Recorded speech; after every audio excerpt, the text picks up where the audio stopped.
Haya. Haya. Okay. Tulia, wacha nisome. A tribute from Raila Junior Odinga. My beloved mom, my sister Rosie and Winnie, my extended family, excellencies, distinguished guests, my fellow Kenyans. Since I learned of my dad's demise, I have organized over how to best mourn him. My father was many things to me, to many people, but to my siblings and I, he was simply Dad. Dad embodied resilience, courage, and unwavering commitment to the ideals of freedom and justice. He always stood for what he believed was right, sometimes at great family cost and personal cost as well. He was my hero.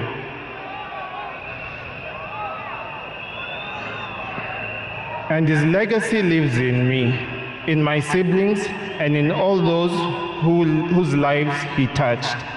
I am my father's son. And that is why I will continue to fight for values he believed in: justice, fairness, and service to others. I am very alive to the fact that my brother Fidel is gone. I remain the gentleman of the family. Dad, I want you to assure you that I will take care of our family, Mom, Rosie, Winnie, and your larger political family too. Erokamano.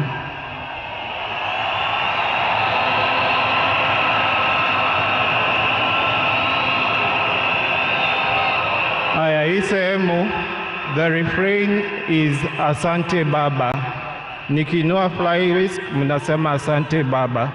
Tujaribu mara ya kwanza. Asante Baba. Thank you for the gift of life. Thank you for giving me your name and for never heaping the weight of it on me. Asante Baba. Thank you for the beautiful childhood that through the challenging times. Asante Baba. Thank you for believing in me, encouraging me to speak up and to try new things, for always hearing me out. Thank you for standing by me even when I fell short or outright failed, and for always showing me grace. Thank you for your wisdom, your guidance, and your unwavering love, not just for me, but our entire family. Mama, Fidel, Rosie, Winnie, Yvonne, Lion Amolo Odinga, Jaramogi Oginga Odinga. Thank you for grounding me in ways more of our people and encouraging me to be a man. I will deeply miss our family moments, our laughter, our conversation.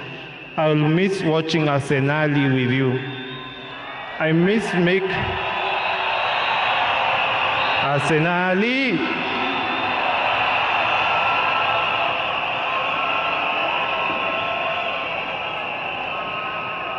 Haya, wacha nimalize. I thank God for you and for everything you have meant to me.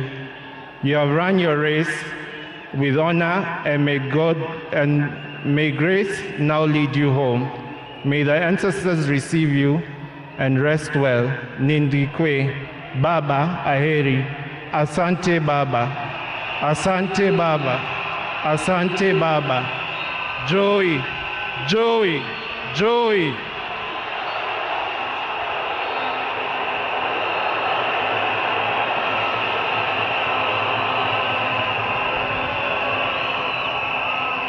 Wacha nimkaribishe dadangu Honorable Winnie.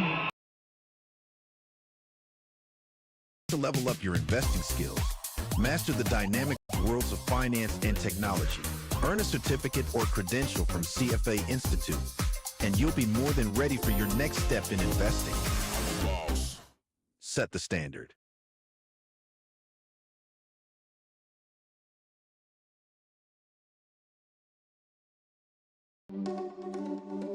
Got a great business idea? Give it a domain name from GoDaddy. Every order comes with our effortless AI experience.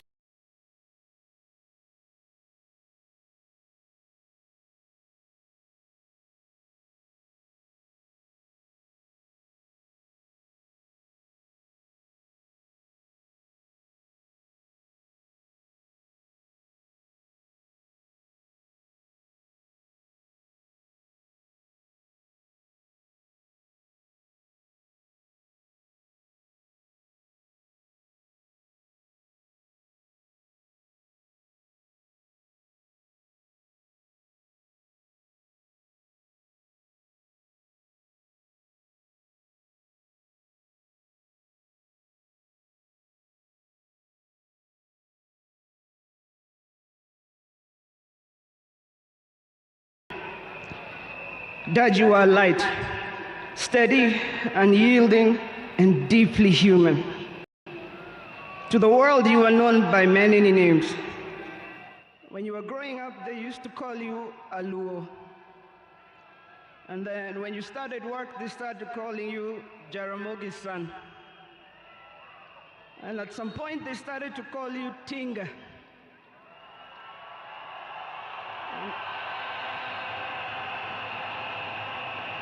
At another point, they started to call you Aguambo.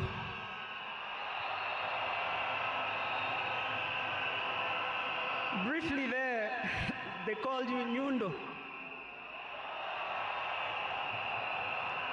They called you Jacom. They called you Baba Fidel.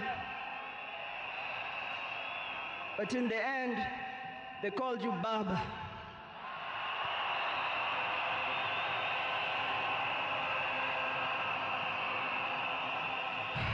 To me, you were simply Dad. A man whose presence froze rooms around the world. Our home was the Vitendawili testing ground, filled with trivia, quizzes that challenged the four of us, in a good way, sometimes. When I learned that you willed to be buried in 72 hours, I laughed. Good old Dad, testing and planning for all of us, even beyond the grave. I can see you now laughing in your heaving manner. I can see you laughing at all of us, knowing that your wish will be done. To my fellow mourners, I learned from him that love for country is not just in words, but in sacrifice. That justice must be pursued even when the path is lonely. The true leadership is service and not power. Millions of you are in despair, but take heart, because he left a plan for you too. He led all of us, he taught us, he carried us. We know what he expects from us, and we shall rise together in his honor. I watched him at his best. I watched him fall and rise again, each time with grace, forgiveness, and hope. At home, he was gentle and humorous. He loved storytelling, music. I think you know the favorite song.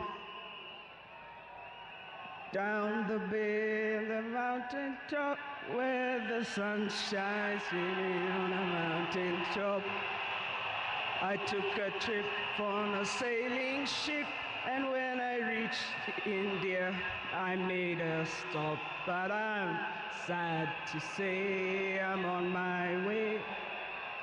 Won't be back for many a day. My heart is down, my world is turning around. I had to leave a little girl in Bondo town.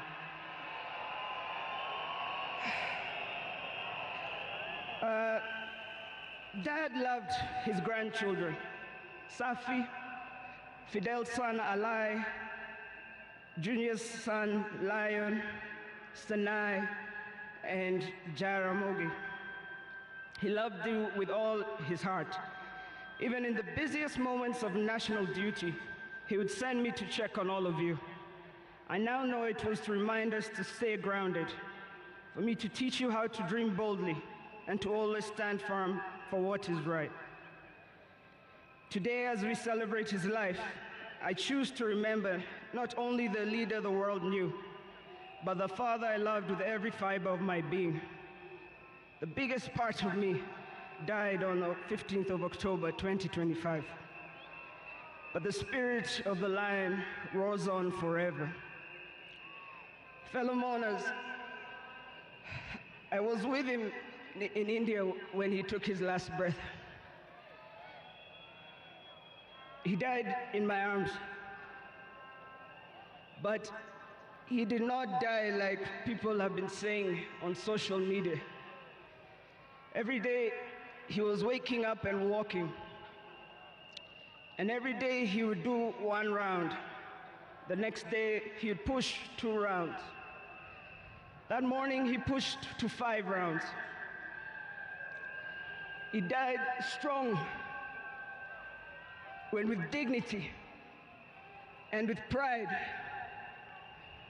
And you must be proud of that. You all must also walk with your heads held high and walk strong and proud that he left as a gentleman.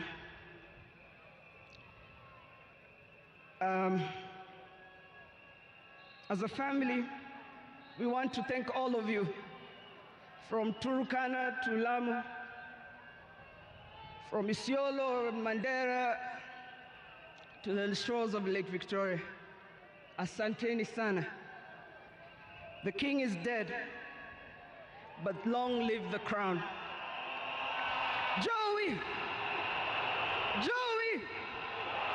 Joey! Joey! Rest in peace, Dad. Asante.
Your Excellency, the President of the Republic of Kenya, William Samoei Ruto, and our First Lady Mama Rachel, and all protocols observed. I have a very heavy heart to say farewell to my dear brother. Raila was more than a brother to me. He was my friend, he was my age mate, he was my advisor, and he was my confidant, and he was everything, including business partnership. We grew up together more or less as twins, because the difference between me and my brother is only 1 year and 2 months. And unfortunately, my brother passed on my birthday, which is 15th October 1943. When we were growing together with my brother, we were in Bondo in Sakwa, though we were born in Maseno. But during that time, we were only 3 boys. And our mother was a disciplinarian more than our father. But my brother Raila knew how to cook.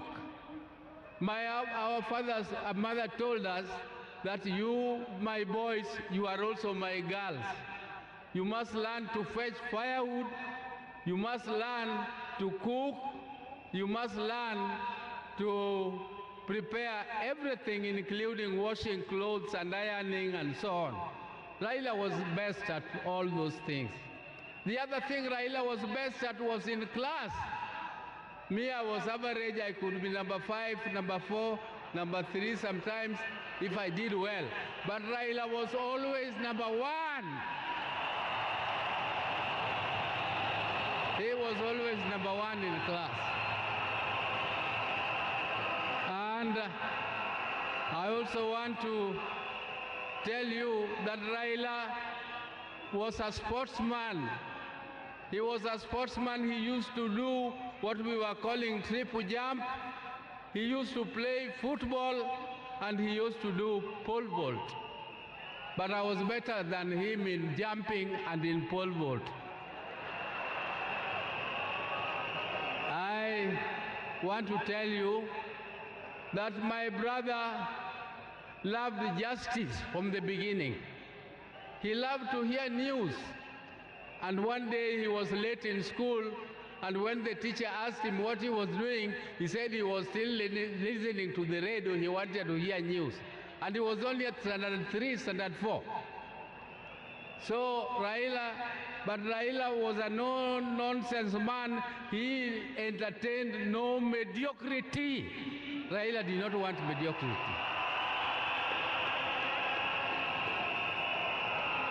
If you came across him with lies or something mediocre, his left hand was very fast. He could give you something to teach you a lesson that you must always be truthful. He protected me and my brother, the later Gola, because he was more brave in confronting anybody who attacked us.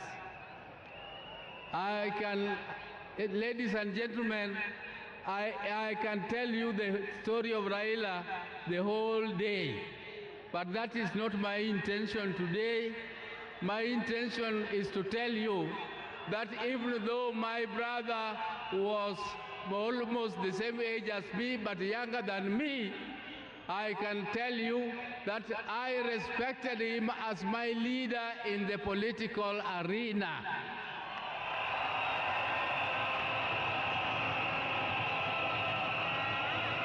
And I want to thank my party, ODM, for making me the acting party leader of ODM, the oldest and the largest party in East and Central Africa.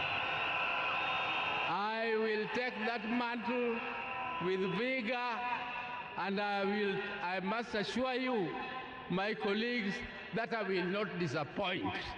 Even though the shoes of Raila are too big to be filled. But I just want to try my best. I want to try my best. And now I would like to inform you that I'm also with my wife. My wives, I am a general. I have 2 of them. If I don't introduce them to you, they might feel jealous and refuse to give me food. There's my elder wife, Dr. Ann Ayo Oburu, is here.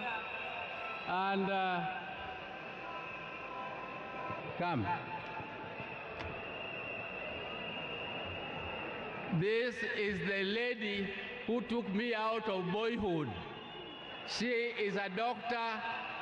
She is a pediatrician, and she is the one with whom we grew together.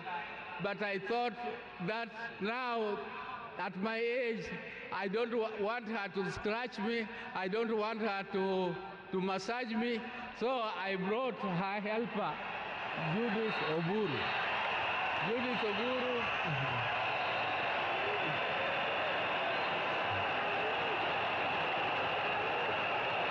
Judith Oburu here works with NSSF, and she is also an accountant by profession. So thank you very much, Your Excellencies. We have come here to mourn. Tomorrow we are moving home, and we shall talk to you again when you come to Bondo. And I thank you all for listening to me and giving me this opportunity to listen to you. But please, keep the spirit of Raila burning. We are going to keep the spirit of Raila burning. You can see Raila has siblings. You can see Junior has spoken here very well. You can see Winnie is there burning. You can see Rosemary is there burning. And you can see their mother, Ida, is here. Ida, please keep the family together and make sure that the fire of Raila keeps burning forever and forever more. Thank you for listening to me. Oh, let me leave on. Asante, my brother, rest in peace. My brother, rest in peace. Greet for us, my dad, Jaramogi Oginga Odinga. Greet for us, our mama. Greet for us, our mama, our mother, Mama Mary Oginga. Greet for us, our father, Jaramogi Oginga Odinga. Greet for us, all our brothers, Agola, Osewe, and Udima, who left before us. And greet for us, all of them.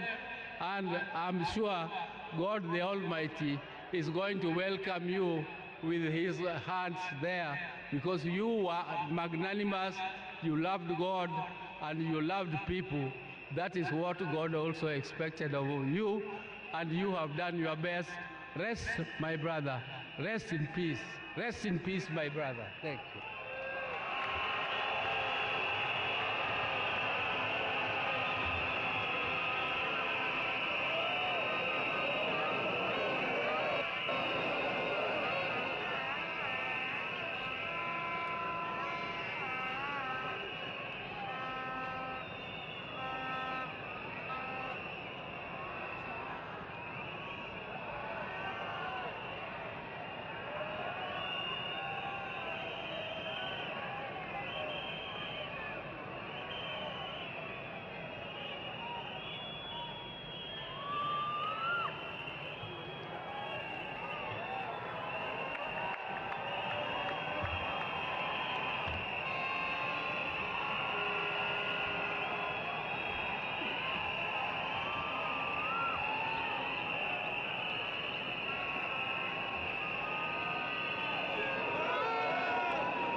Hello?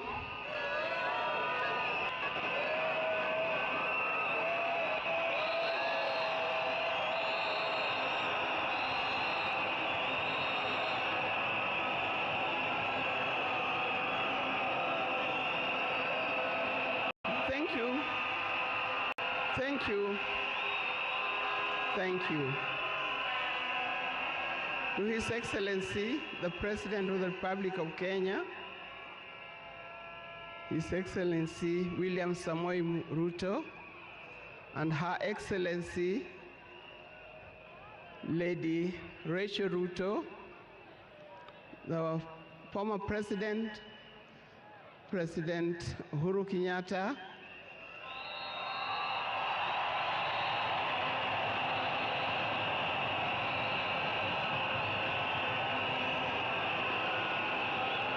the visiting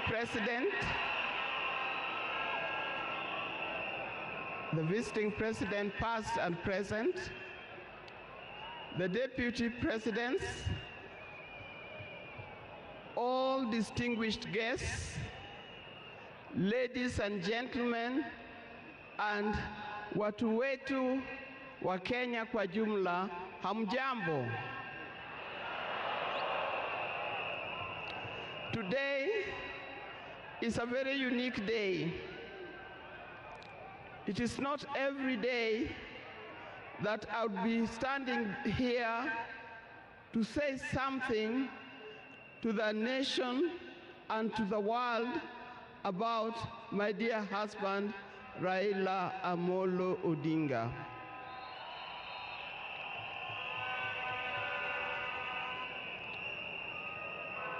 For those who don't know me, I've got a very long name.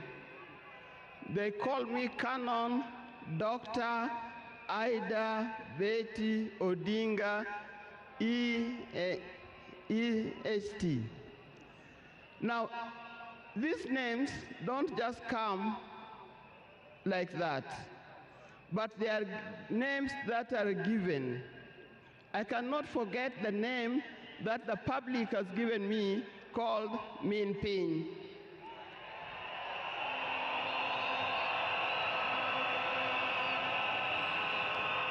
That name is a very heavy name because it is a name that puts a lot of responsibility to the owner of that name. I'm also gotten the name of Peace Ambassador. And for that reason, even before I say something else, I'd like to say something about peace. One thing that I know that Raila stood for, and he keep on repeating, is that we need peace in our nation, we need peace in our homes. And peace will not survive in a situation, in a chaotic situation. For that reason, I appeal, today I appeal, let us mourn Raila in peace. I know you are all concerned, I know you are all mourning, you are sad about this, but let's keep peace so that the peace can prevail, not only here in the stadium, but also in the rest of the country. Coming to talk about my dear husband, Raila Amolo Odinga. I first met Raila way back in the early 70s, and we got married in 1973. For that reason, I've lived with this man for 52 years.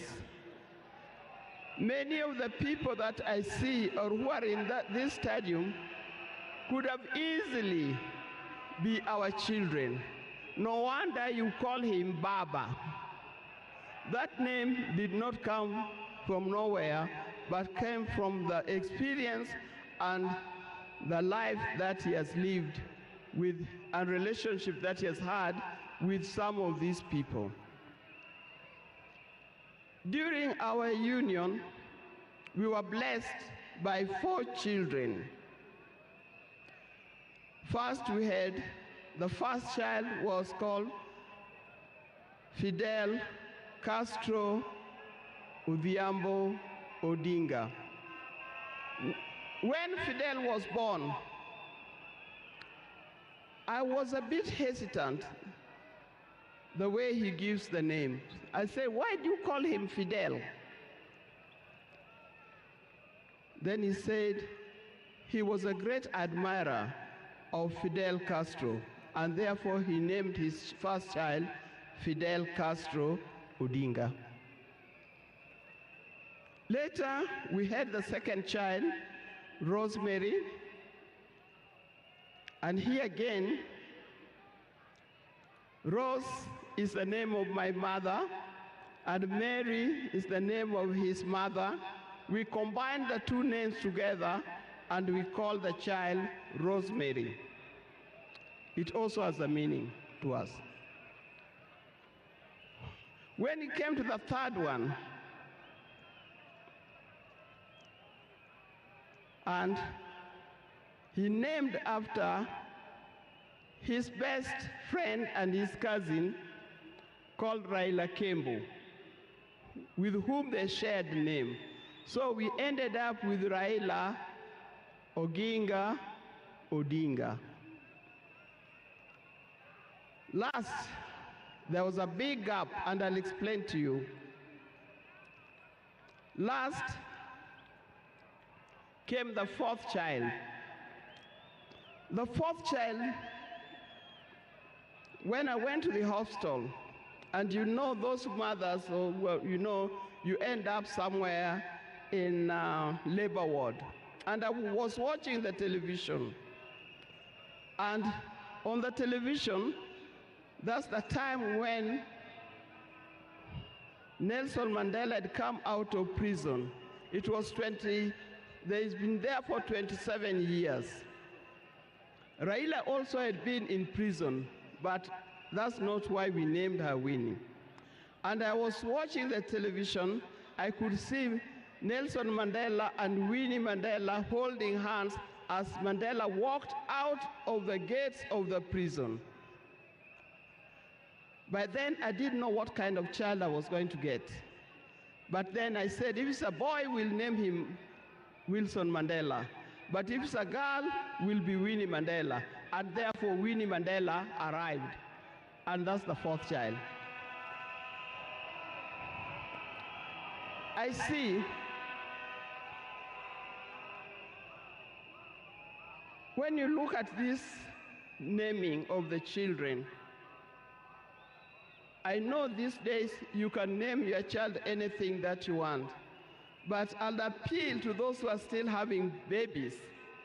Give your child a meaningful name, because you name them people you never saw, you never heard of, simply because it saw the name written somewhere. There's nothing wrong with giving our children the names of the people who in our lives we think are the heroes. Our life was not smooth life. Just like any other family, there's been ups and downs. But as we continue living together, we've learned how to cope, because we all have weaknesses and strengths. We learned to talk straight to one another. We learned to speak the truth, and we learned to forgive and move on. Now, that forgiving spirit was not only in the home, but is something that has spread to the Kenyan.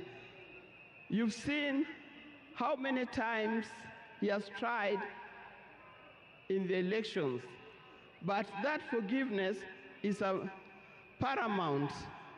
So please don't carry grudges from one generation to another and from one group to another. We are all Kenyans. We are all Kenyans. We are sisters and brothers. We must learn to forgive easily and build together Kenya.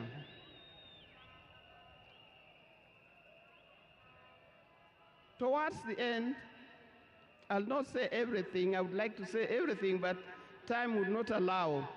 And a span of 52 years is not a short time. I hope that when I get another opportunity on Sunday, I'll be able to say more. But one thing that he kept on repeating to me is that we must urge Kenyans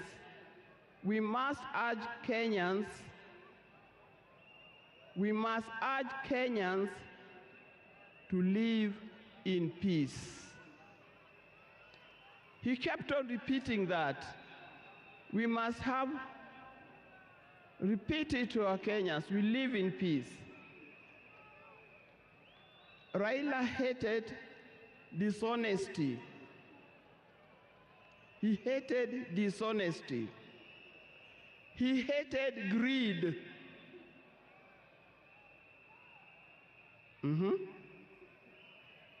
the greed that have affected the main fabric of our society, the greed that leads to stealing from the public coffers, the greed that leads to corruptions. That's the kind of thing that Raila would not have liked to see. So, you people, you Kenyans, I'll tell you more, but I thank you, those who have come and those who are watching us from other places. I thank you for standing with this family. I thank you for being here for us. And I thank you for helping us to mourn Raila. May his soul lie in eternal peace. And for the people of Kenya, I wish you well, thank you, and may God bless you. Thank you.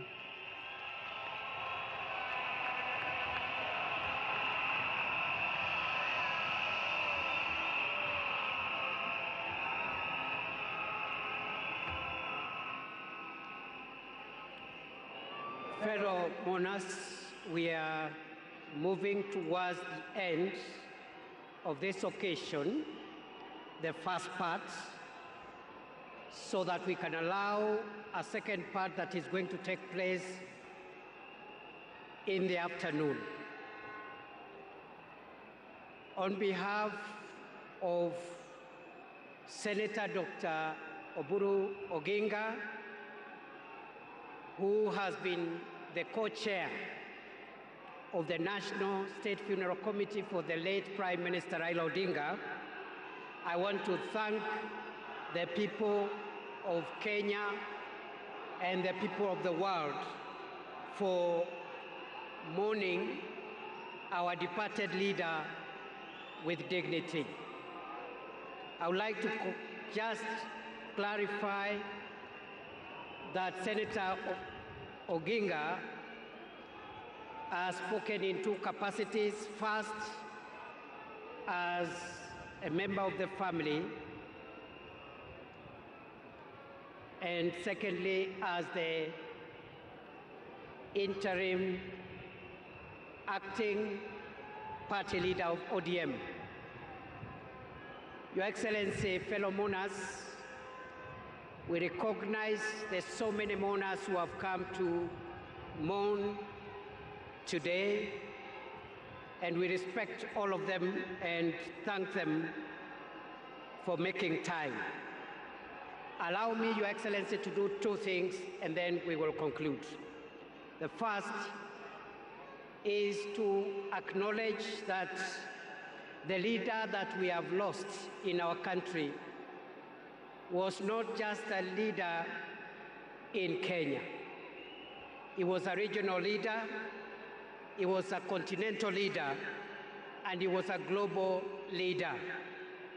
And that is why you see the kind of dignitaries that are present here, whom we recognize for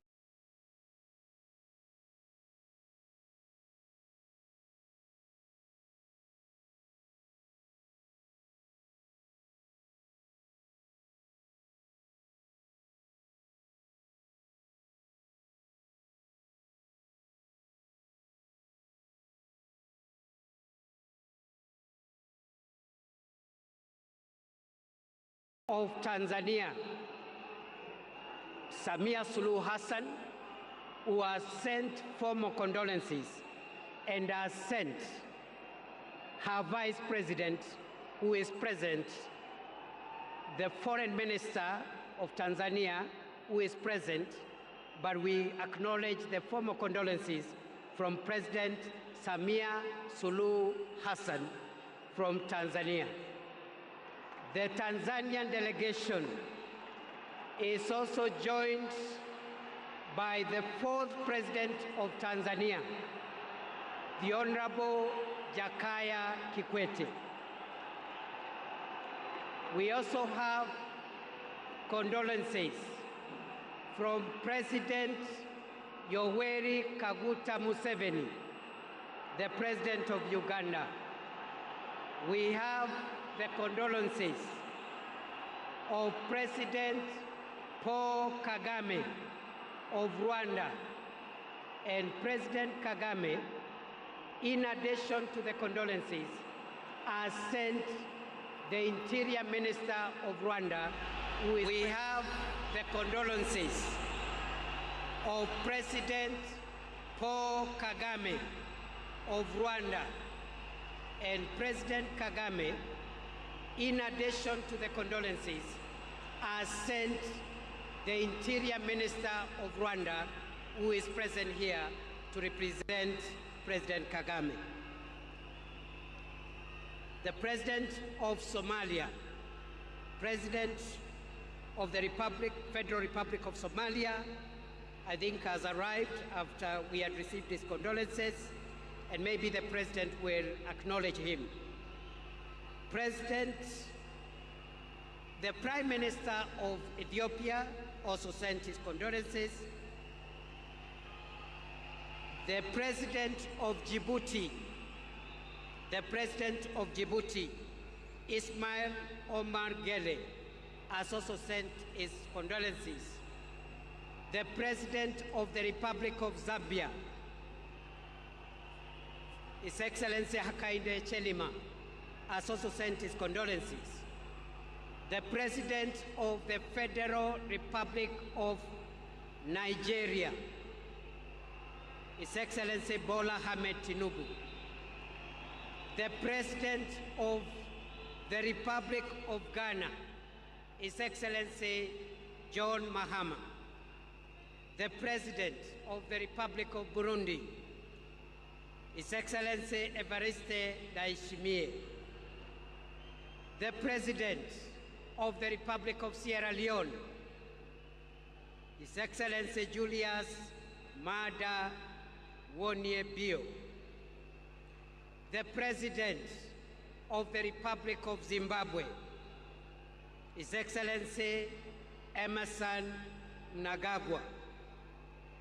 The President of the Republic of the Gambia, President Adama Barrow.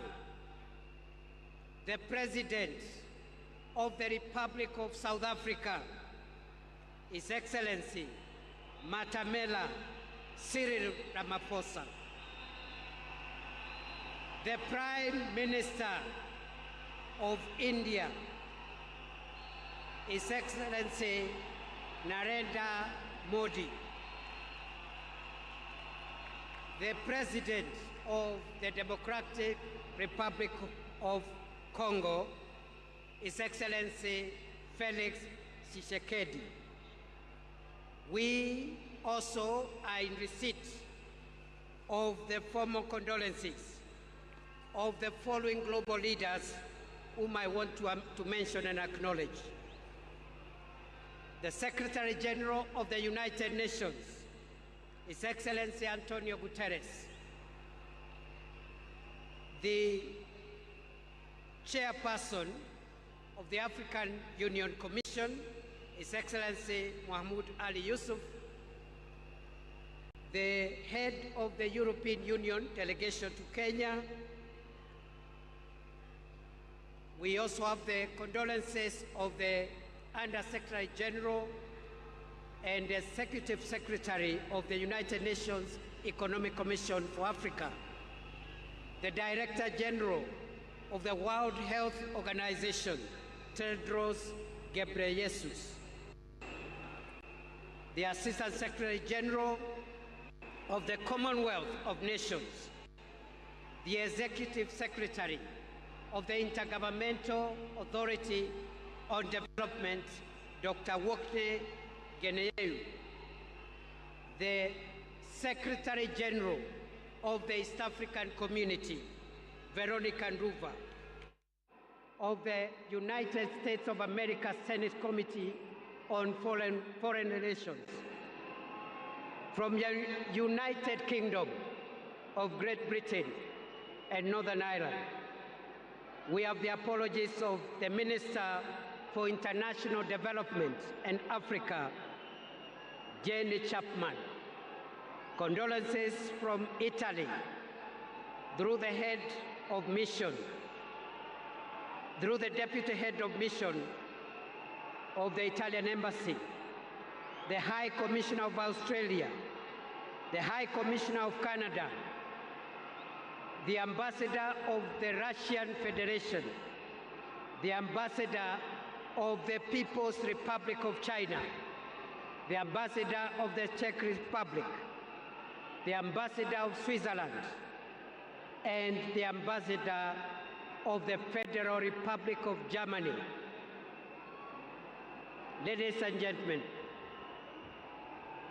we now would like to hear the condolences and the remarks from two other speakers as we close this session. Let me acknowledge all the people, fellow Kenyans who have come to join us and join together in mourning our departed leader.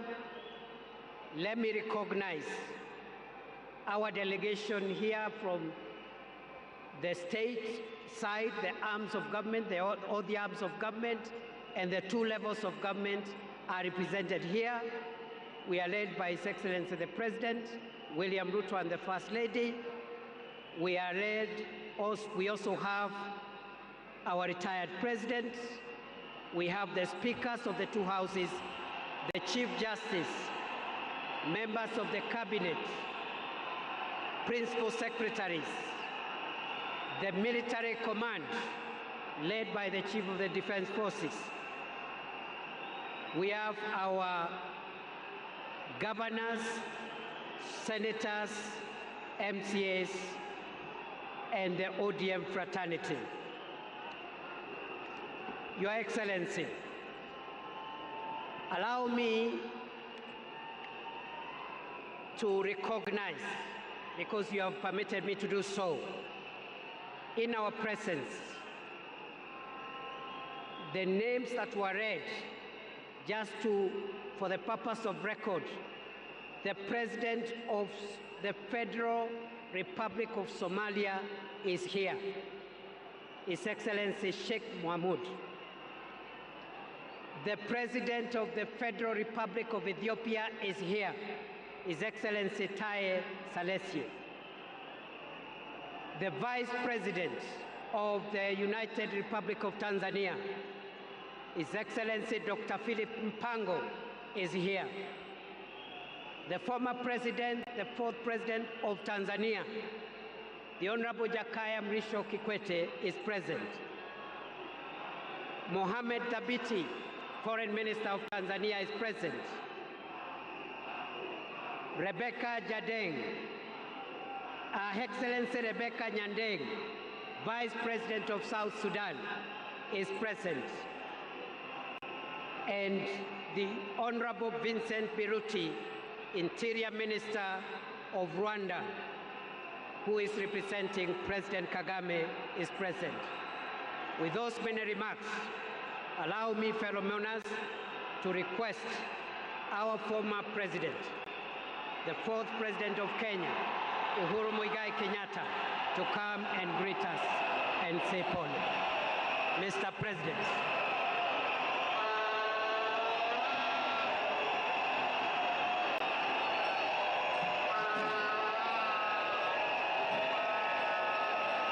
Asanteni sana.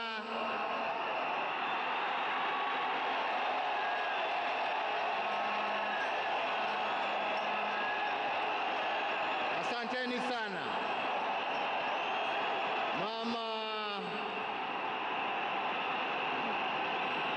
Mama Aida Odinga, Rosemary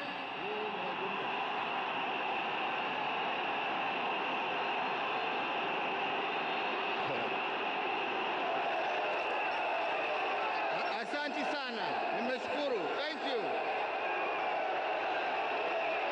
Asanteni sana.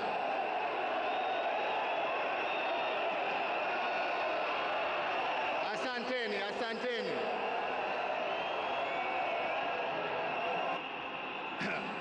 Nianze tena niseme Mama Aida Odinga, Rosemary,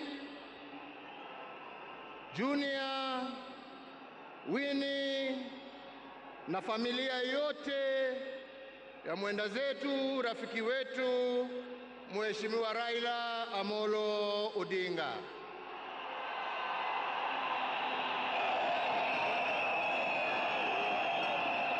Mheshimiwa Rais wa Jamhuri ya Kenya, Mheshimiwa William Samoei Ruto na First Lady Mama Rachel Ruto, viongozi wa nchi za kigeni na majirani ambao wametutembelea kuja kuomboleza na sisi, waombolezaji wenzangu, hamjambo?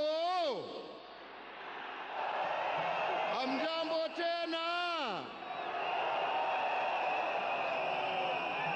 Asanteni sana. Tuko hapa pamoja kama Wakenya kusherehekea maisha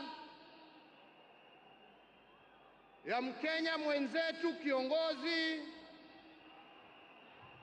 rafiki yangu, lakini mimi nilimpenda kama ndugu yangu.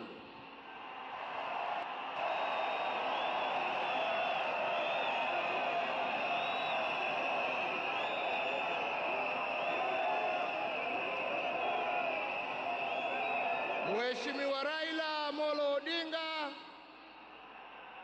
vile tumeambiwa hapa, tulimjua kwa majina tofauti tofauti: Agwambo, Jacob, Tinga. Lakini kama Wakenya kutoka kona zote tulimjua na tukamheshimu kama baba.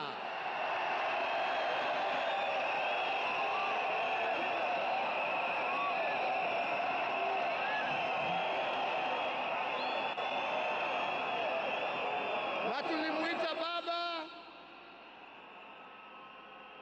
kwa sababu Mheshimiwa Raila Amolo Odinga alipenda nchi yake Kenya kuliko kitu kingine chochote.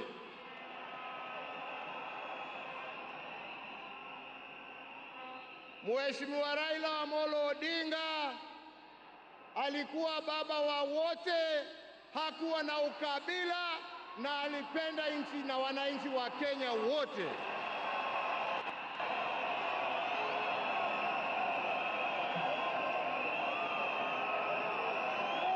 Na testamenti hiyo yaoneshwa na marafiki tofauti tofauti ambao ukienda kumtembelea kwake nyumbani ulikuwa unawakuta huko.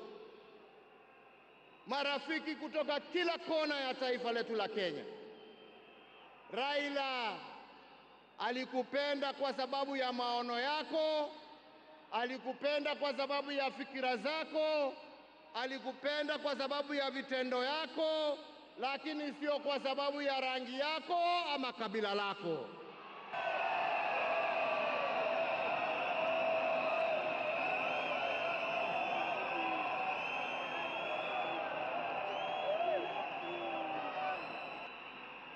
Leo hii Kenya imepoteza kiongozi ambaye historia ya demokrasia katika taifa letu la Kenya haiwezi iandikwe bila la jina la Raila Amolo Odinga kuwa nambari moja.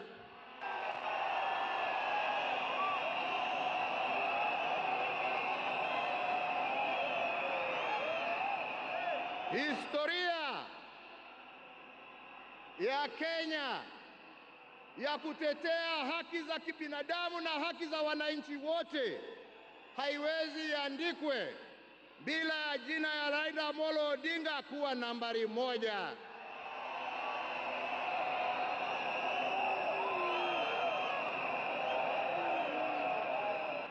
Historia ya ungatuzi na kuhakikisha ya kwamba wananchi kule mashinani wana uwezo ya kujiongoza na kujitawala na kuwa na viongozi ambao wanatekeleza shida za wananchi kule chini, haiwezi andikwe bila ya jina ya Raila Amolo Odinga kuwa nambari moja.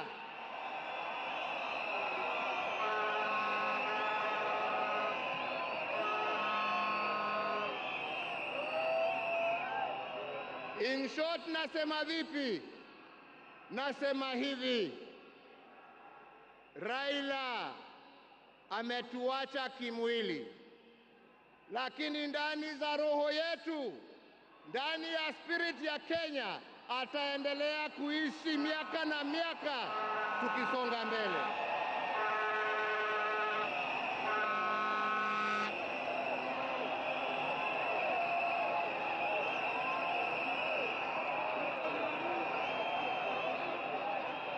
Wenzetu, Raila alipenda amani.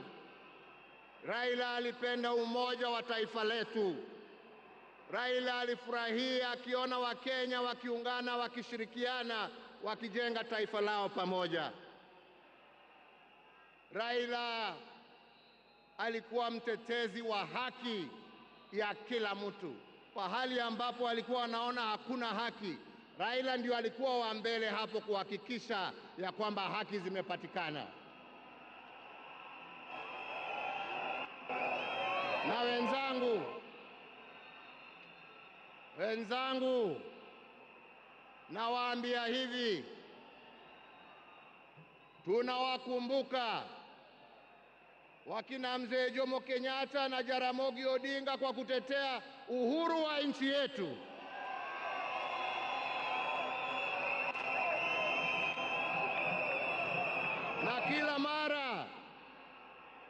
Na kila mara tukiimba wimbo wa taifa, tunasema tunatalinda uhuru wetu na damu yetu na jasho yetu. Leo hii tukiwa tunaaga baba yetu Raila Amolo Odinga, nataka pia tujiape ya kwamba hatutakubali kama Wakenya haki za kibinadamu, demokrasia na mambo yale yote ambayo Raila alitetea, hatutakubali arudi nyuma.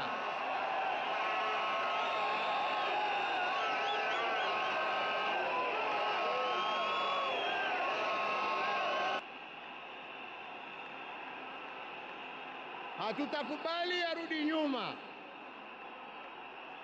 Tutasonga mbele tukizingatia hizo haki kwa sisi ambao tumebaki na wale ambao hawajazaliwa. Hivyo ndivyo ndugu yetu angependa kuona, na hiyo ndio njia ya kuona legacy yake kama kiongozi wa taifa letu. Wenzetu, sio siku ya mambo mingi. Nimekuja kuomboleza rafiki na ndugu, lakini siwezi nimalizie nisiposema ya kwamba hata kama leo tuna huzuni na tunaomboleza, lazima kama Wakenya tuchukue nafasi hii, kwa sababu Raila hangeweza kutenda yale ambayo alitenda kama angekuwa amesimamiwa na mama nguvu wa kazi, Mama Aida Odinga, na watoto wake Rosemary, Junior, Winnie na familia yake yote. Kwa Wakenya tunawashukuru kwa kutupatia Raila atumikie nchi, na kwa kumuunga mkono ndio awe na nguvu ya kututumikia sisi wote. Yangu ni kusema, ndugu yangu, uende vyema.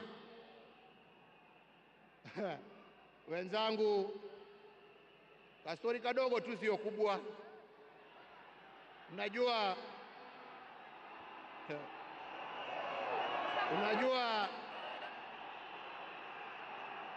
saa ingine baada ya kazi tukiwa tulia kidogo hapo nini, tunapewa kakitu kidogo hapo. Kwani munacheka? Mimi kakitu kidogo nasema uji na chai.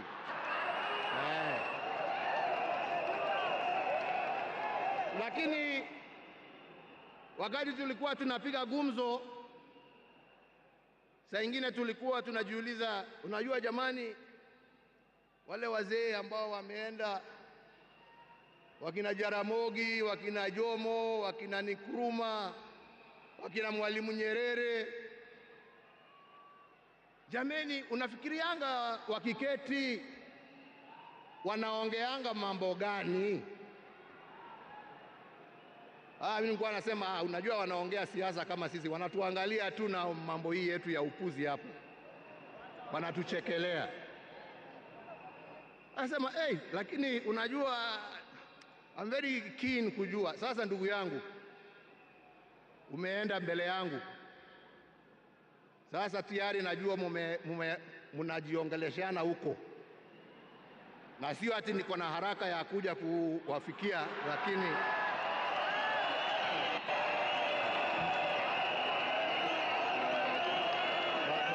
bado tunataka tutulie kidogo. Mwenyezi Mungu atusaidie, lakini najua wakati wetu tukifika utakuwa hapo kutuambia njia ya kutembea hizo mabarabara za huko.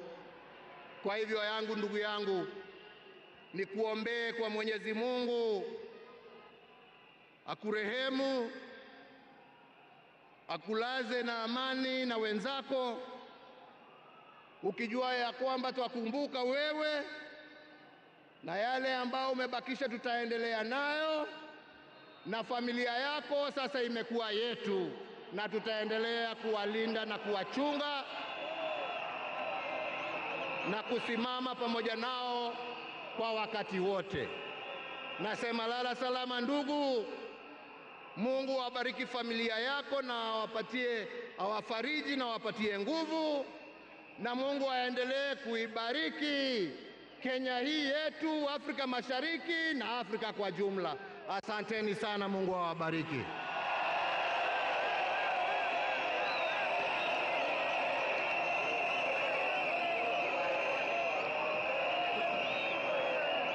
Thank you very much, Mr. President.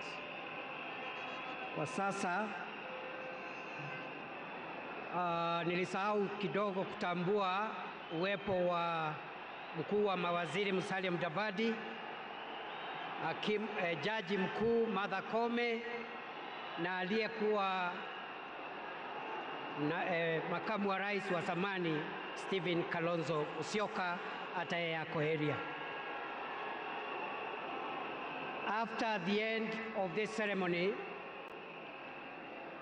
the security agencies led by the Kenya Defence Forces will make announcements through the military MC on the procedure that is going to be followed, because immediately after this, we want mourners who have come to pay their final respects to our departed leader to have as much time as possible in an orderly manner, in a dignified manner, to view the body of our leader. And we want that exercise to begin as soon as possible, but we want to appeal for order, for calm. We have enough time. We are not in a hurry. Everybody who has come here today for that reason will get a chance. As a committee that has been working on this, we want everything to go right. So please, our military, our security agencies will help us coordinate that so that we have security in the stadium as we pay our respects to our departed leader. Before we do that, allow me, ladies and gentlemen, now to invite the President of Kenya, His Excellency William Samoei Ruto, to come and address us. Mr. President, sir.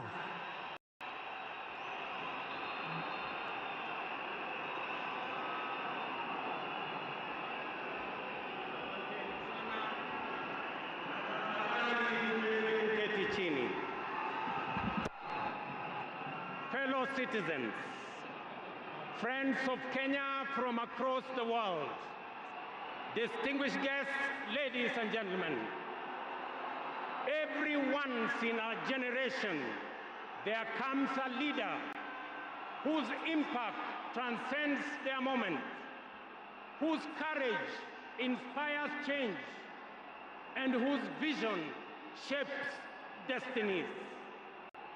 My brother, Raila Amolo Odinga, was one such leader. Across space and time, there are few exceptional persons who, when summoned by the call of history, rise to meet the challenges and opportunities of their time with indomitable vigor, with absolute conviction, and with unwavering valor. The Right Honorable Raila Amolo Odinga, Ward Mary, Ward Nyara Alego, Agwambo, Tinga, Jacom, Enigma, Ward Ping, Baba, the man in whose honor we gather here today,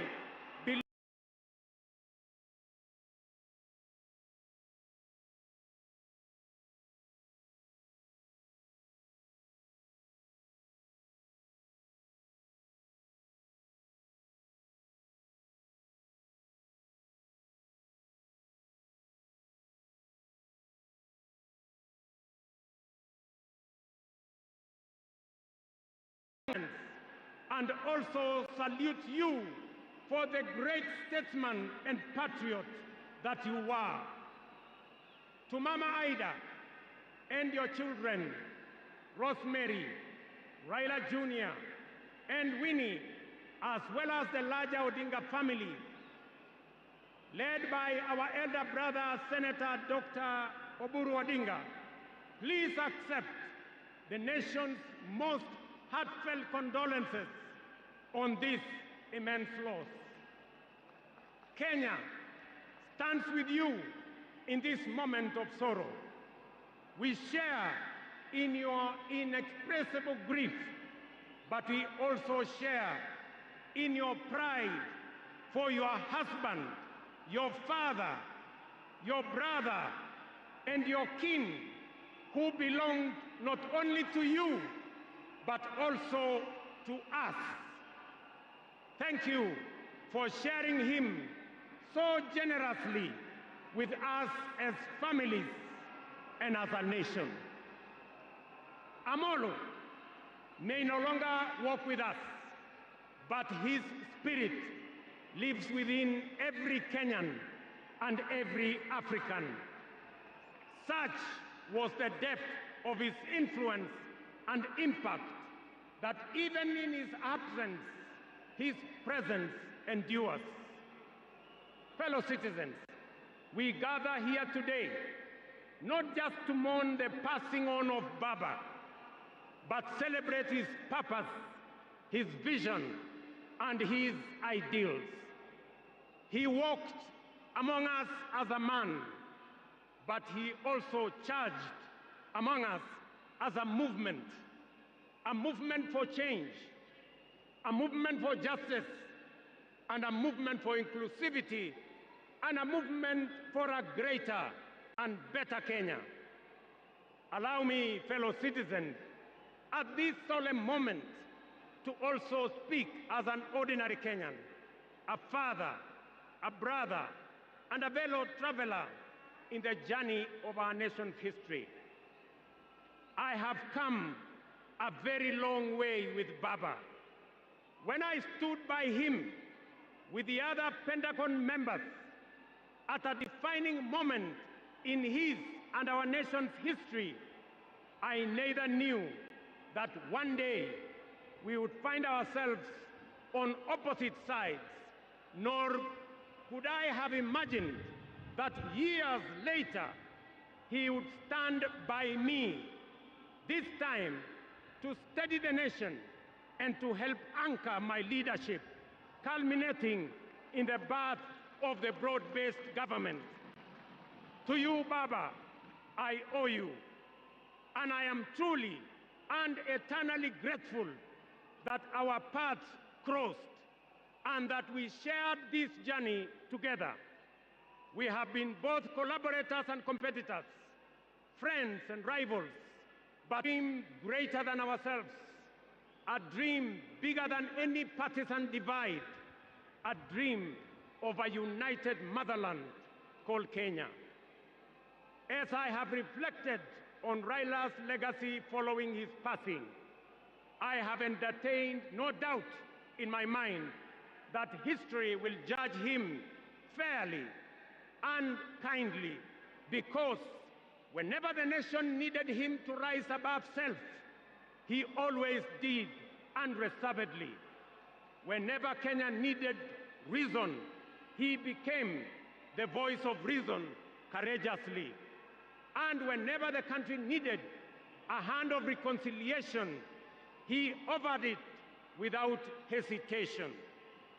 Perhaps one of the greatest lessons he taught us was this: in the noble task of statecraft and nation building, there is room for all of us, competitors and collaborators, rivals and allies, bound together by one higher purpose, the greater good of our republic.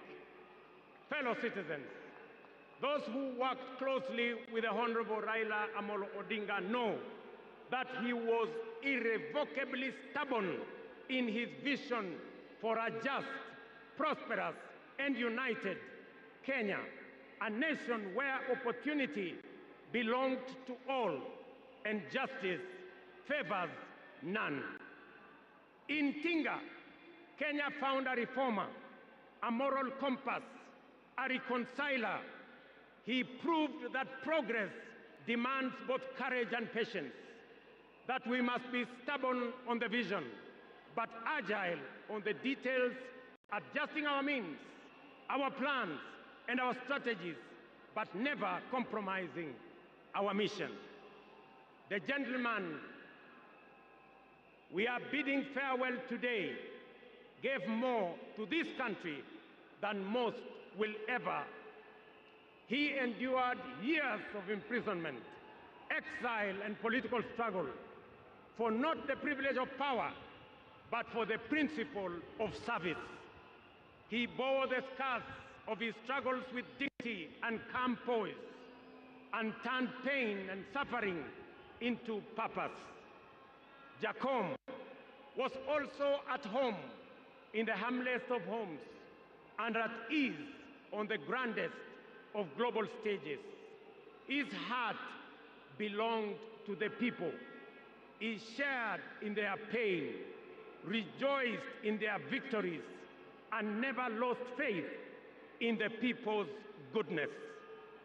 Fellow monarchs, one of the Honorable Raila Odinga's favorite songs was Jamaica, Farewell by Harry Belafonte, a melody of longing and gentle sorrow. He often broke into a dance and with a big smile sang, "Round the Bay of Mexico, where the sun shines daily on the mountaintop. Down the way where the nights are gay and the sun shines daily on the mountaintop. I took a trip on a sailing ship, and when I reached Jamaica, I made a stop, but I'm sad to say I'm on my way. Won't be back for many a day. My heart is down, my head is turning around. I had to leave a little girl in Kingston town. Thank you very much.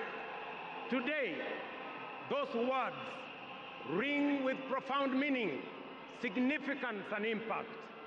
Our elder statesman, the Honorable Raila, is sailing on a ship, not to Jamaica, but to home beyond. He will not be back with us for many a day. He leaves behind many little girls and boys, not in Kingstown, but here in Nairobi, in Kisumu, in Mandera, in Vihiga, in Mombasa, in Kakamega, in Wajir, and in every village and valley across our land. Baba has finished his race. He has kept the faith. He has served his people and humanity. It is our solemn prayer to the Almighty God that the soil of the land which Honorable Raila so tirelessly served shall embrace him with grace, that the nation he sacrificed for shall eternally cherish his memory, and that the people for whom he fought for shall carry his dream forward. Ladies and gentlemen, fellow citizens, when a man of the stature of Baba, a towering patriot, a relentless reformer, a visionary statesman, and a selfless servant of the people departs from among us, when a mighty bongo tree falls among us, we are left in awe of a life so immense in purpose and impact. And in that quiet moment of both boundless gratitude and unfathomable grief, we are rightly bound to ask, from where shall another like him rise? Ladies and gentlemen, there was and there can only be one Raila Amolo Odinga, a man of great courage, a man that made sacrifices, and a man who had a big heart to forgive even when he was wrong. May the Almighty God comfort his family, and may the soul of the Right Honorable Raila Amolo Odinga rest in eternal peace. Asanteni sana, na Mungu atubariki sisi zote, and God bless our great nation. Thank you very much, and I want to thank all the dignitaries who have come to condole with us. Asanteni sana, tutawaona mbele katika safari ya kumpumzisha huyu shujaa kiongozi wetu Raila Amolo Odinga. Asanteni.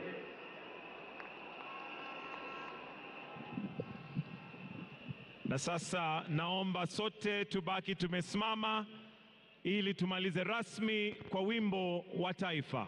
Wimbo wa taifa.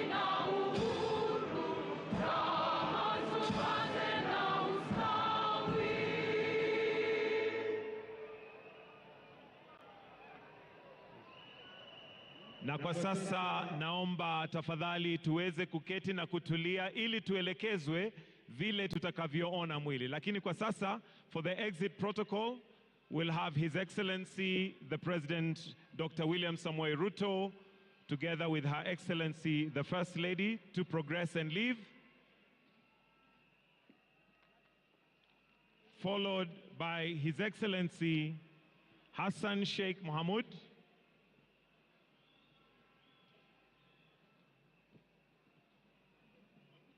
Basi alivyosema mwenzangu ni kwamba wananchi wazalendo tutaweza kupewa fursa ya kutazama mwili wa mwenda zake. Tafadhali tunaomba tuweze kuruhusu familia na itifaki zingine ndiposa tuweze kutazama mwili huu. We'll also have His Excellency President Uhuru Kenyatta to exit, followed by His Excellency the Deputy President. The rest, we are kindly requested to relax kidogo ili tuelekezwe vile tutakavyotoka. Na sasa nitamkaribisha mwenzangu Misango ili aweze kutuelekeza, especially for those of us who want to view the body, how we are going to do that so that it's orderly. Misango, karibu. Asante sana wenzangu. Basi wenzetu wanapojitayarisha, studio ningeomba utupe ule wimbo wa Otio Talingalinga tunaposubiri maafisa wetu kuweza kujitayarisha tuweze kutazama mwili huu kwa heshima. Shujaa huyu aliyelala aliyekuwa waziri mkuu wa taifa letu la Kenya, Mheshimiwa Raila Amolo Odinga, na wanajeshi wako hapa ange kuwaomba wananchi kwamba tuna muda hadi hata ikifika saa ngapi mtaweza kutazama. Tunaomba tu taratibu wa kutazama mwili huu tafadhali. Basi viongozi wetu wa kidini tutaomba muweze kuongoza familia waweze kuondoka ili sherehe zingine zitakazoongozwa na jeshi letu za kutazama mwili ziweze kuendelea.